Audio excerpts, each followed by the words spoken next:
Onda Cero Madrid Norte. François Congosto. Dentro de unos días, exactamente el 28 de febrero, que es un sábado, se entregan los premios Goya del cine español, convocados por la Academia del Cine Español. Y hoy en la sección Cultura de Cine que hacemos con Luis Alberto Jiménez, pues queremos conversar con una de las nominadas a estos premios. Además, en una categoría importante y sobre todo que ayuda a meternos en el argumento, en lo que les ocurre a los protagonistas. Luis Alberto Jiménez, director del blog Cine para Disfrutar. ¿Qué tal? Buenos días. Hola François, buenos Bienvenido. días. ¿Qué tal? Bueno, ¿a quién no estás hoy?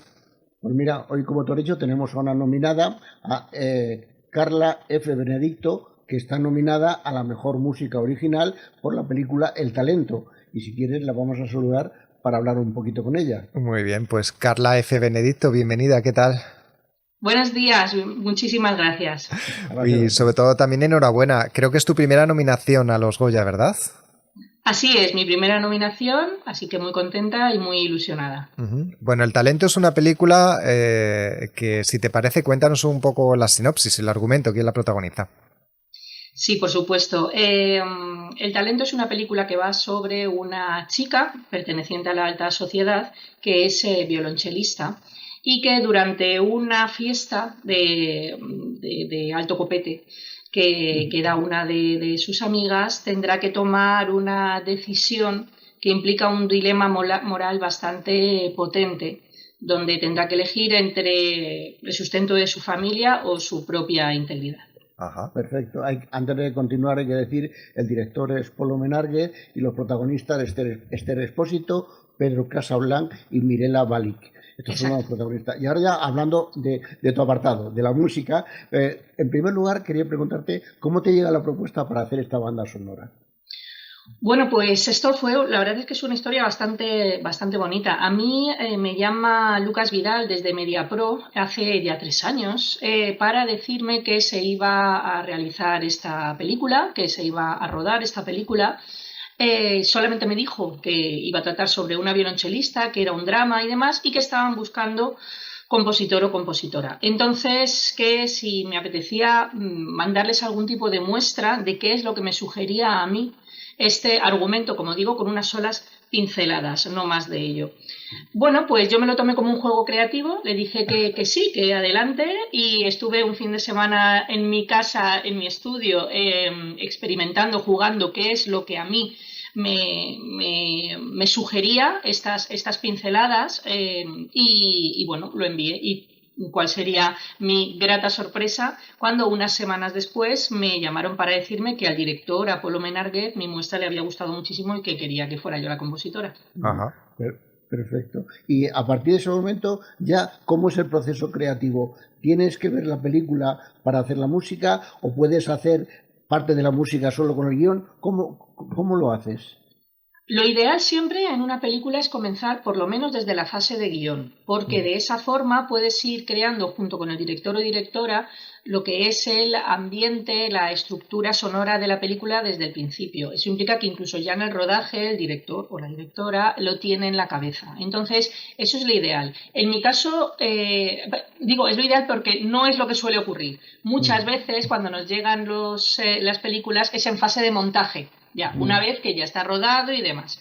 Entonces, en este caso, en el caso del Talento, la situación fue todavía mejor porque, como os comento, el hecho de haber podido hacer esta muestra que creaba una aproximación a lo que sería después la sonoridad y que le gustara tanto a Apolo, hizo que eso fuera el germen de donde después saldría toda la sonoridad de la película, hasta tal punto, para que os hagáis una idea, de que Polo me pidió que hiciera una pieza específica para una de las escenas más importantes, la escena del pasillo, no desvelo más de esto, para ponerla durante el rodaje, de forma que los propios actores, especialmente Esther Expósito, entrara en ese mood que estábamos buscando. O sea que en este caso fue maravilloso porque la identidad sonora de la película estuvo desde el minuto 1. Perfecto. En la música, porque yo he vuelto, ya te he dicho que he vuelto a ver la película para hablar contigo, combinas instrumentos de cuerda tradicionales, como es el violonchelo, porque claro, el violonchelo es otro protagonista más sin duda. de esta película, y lo combinas con técnicas más de vanguardia. ¿No fue muy arriesgado para para la banda sonora. Bueno, es verdad que ya desde el principio, tanto Polo como yo teníamos muy claro que no queríamos que fuera una banda sonora al uso, que no fuera aquello que en un primer momento pudiera pensarse que iba a ser una película sobre una violonchelista, ¿no? Desde el principio hablamos de utilizar música vanguardista, utilizar música tonal y también electrónica. Esto es algo que teníamos muy claro, como digo, desde los inicios, incluso también mi muestra, como os comentaba, iba un poco por allí y claro que era arriesgado, pero era una apuesta que queríamos hacer, tanto Polo como yo. Yo no quiero dejar de hablar contigo esta entrevista sin preguntarte, una profesional de las bandas sonoras, para ti que nos digas una o dos de las mejores bandas sonoras, a tu opinión, de la historia del cine. Eso es una curiosidad que tengo contigo.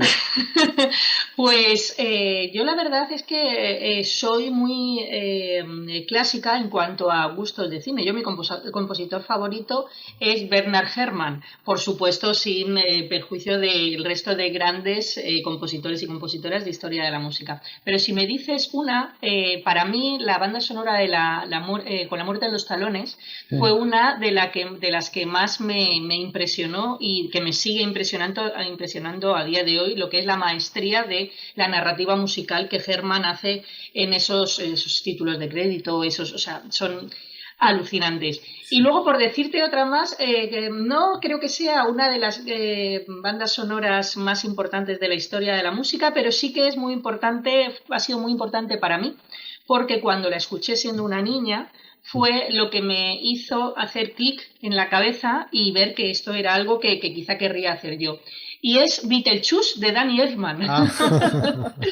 Sí, ese inicio de la película, yo me recuerdo, yo tendría 8, 9 años, algo así, y me recuerdo pegada al asiento, escuchando esos graves del piano, esos vientos, yo decía, ¿pero qué es esto? Y fue aquello que me hizo hacer clic en la cabeza, así que para mí ha sido muy importante en mi vida. Muy curioso tu elección. En este espacio, Cultura de Cine, hemos hablado con directores y entonces hay dos directores y dos películas que no sé si te suenan. Una es Un largo viaje de Víctor Nores y otra Papeles de Arturo Montenegro. Hemos tenido aquí esas dos películas con los directores. ¿De qué te suenan esas películas? Pues que sus bandas sonoras son mías, las dos. Qué casualidades, ¿eh? Qué casualidades de la vida. Entonces, para ti, vemos que has tocado todos los géneros, has compuesto. ¿Cuál es el género más difícil para componer la música? Según tu opinión. Para mí, el género más difícil, todo tiene su complejidad, todos los géneros tienen su complejidad, por supuesto. Es cierto que lo más complicado es el comedimiento.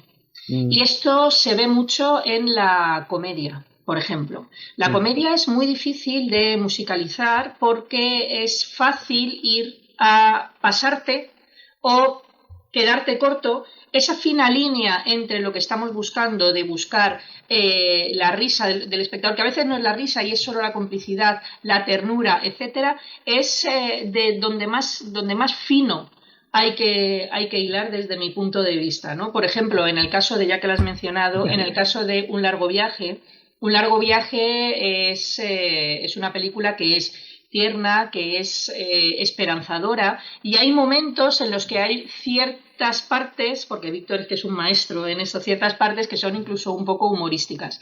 En esas partes, encontrar ese equilibrio siempre es lo más fino que se puede hacer. Pero bueno, en el caso con Víctor, la verdad es que fue una maravilla absoluta poder trabajar con él. Es un grandísimo director que bueno, respeta y ama la música de cine. Y fue, la verdad, muy fácil trabajar con él. ¿Conoces a los otros nominados al Goya a la mejor música original? Sí, bueno, conozco a 3 de los otros 4. A Candin Rey de Sirat no lo conozco, pero a los otros 3 sí, por supuesto. Arantzazu Calleja, maravillosa compositora, maravillosa compañera y amiga. Iván Palomares, lo mismo, uno de los mejores compositores también que hay ahora mismo en España desde mi punto de vista, un melodista maravilloso, también querido compañero y amigo. Y a Julio de la Rosa he tenido el placer de conocerle ahora en todos estos eventos que estamos estamos realizando, y la verdad que también maravilloso poder compartir con él. Es un privilegio poder compartir nominación con gente a la que admiras y con la que te llevas bien, sin duda. O sea que no va a haber discusiones en el sentido, se lo den a uno, se lo den a otro, vais a todos Yo creo que no. a felicitaros mutuamente con sinceridad. Sin duda, y luego lo celebraremos todos juntos. Por supuesto. Hablando otra vez de la película, al ser el violonchelo, otro protagonista más de la película, yo ahora, cuando la he visto otra vez, he visto que hay varias veces que lo oímos de fondo, el violonchelo, algunas veces más perceptible, otras menos. Entonces, ¿crees que eso es el carácter refleja el carácter de la protagonista? Bueno, la idea es que el violonchelo no solo refleje el carácter de la protagonista, sino que sea la protagonista. Desde el principio intentábamos que el cello encarnara a Elsa en este momento. Entonces, por eso, a medida que va pasando la película, también el cello va cambiando su forma de sonar. Desde una parte, digamos, más clásica al principio, cuando pues es toda la parte más de inicio de la película, con toda la fiesta y en la alta sociedad, a una parte más de lo que le llamamos técnicas extendidas, que para que me entendáis es tocar los instrumentos de formas no convencionales, es decir, con golpes, poniéndoles pinzas, poniéndoles cosas, etcétera, que de esta forma también queríamos nosotros reflejar pues un poco el caos también anterior mental de Elsa, con la obsesión que tiene por la prueba que tiene que hacer en el conservatorio, que es como comienza la película y demás, y luego ya en el momento en el que comienza la amenaza, ahí ya sí, pues todo el tema de la electrónica que deforma ese violonchelo, porque lo que hicimos fue deformar la sonoridad de los instrumentos acústicos a través de medios electrónicos. Por eso el sonido es único, porque está construido de cero. No son sonidos que ya existieran de antes, sino que los hicimos nosotros desde cero. Curioso. Una pregunta que yo creo que es muy importante, o que te la habrán hecho muchas veces, en plena era que estamos de la inteligencia artificial, ¿tú piensas que podrá reemplazar en algún momento al cerebro humano a la hora de componer, por lo menos componer como el cerebro humano? ¿Puede llegar? Yo creo que no. Yo creo que no. Yo soy optimista, sí, yo soy optimista y yo creo que la inteligencia artificial es una herramienta, lo que ocurre es que es una herramienta muy potente sobre la cual hay que regular, hay que legislar y, por supuesto, hay que tener un marco estructural legal sobre el que trabajar, que respete derechos de autor y todo este tipo de cuestiones en las que ahora mismo en el sector se está en lucha, por supuesto. Ahora bien, detrás de la inteligencia artificial siempre tiene que haber un humano, una persona, en este caso un artista, que tenga criterio, porque la inteligencia artificial por sí sola no tiene ese criterio artístico que nosotros le podemos proporcionar. Y yo siempre digo, igual que en su día el 3D hiperrealista no sustituyó al cine quiero decir de ficción con acción real, tampoco creo que la inteligencia artificial vaya a sustituir al arte, ni muchísimo menos. Yo soy optimista y creo que podremos utilizarla como herramienta. Esperemos. Y ya, para finalizar, ¿tienes en marcha alguna nueva película, alguna banda sonora para una película o en preparación? ¿Nos puedes dar alguna primicia, por favor?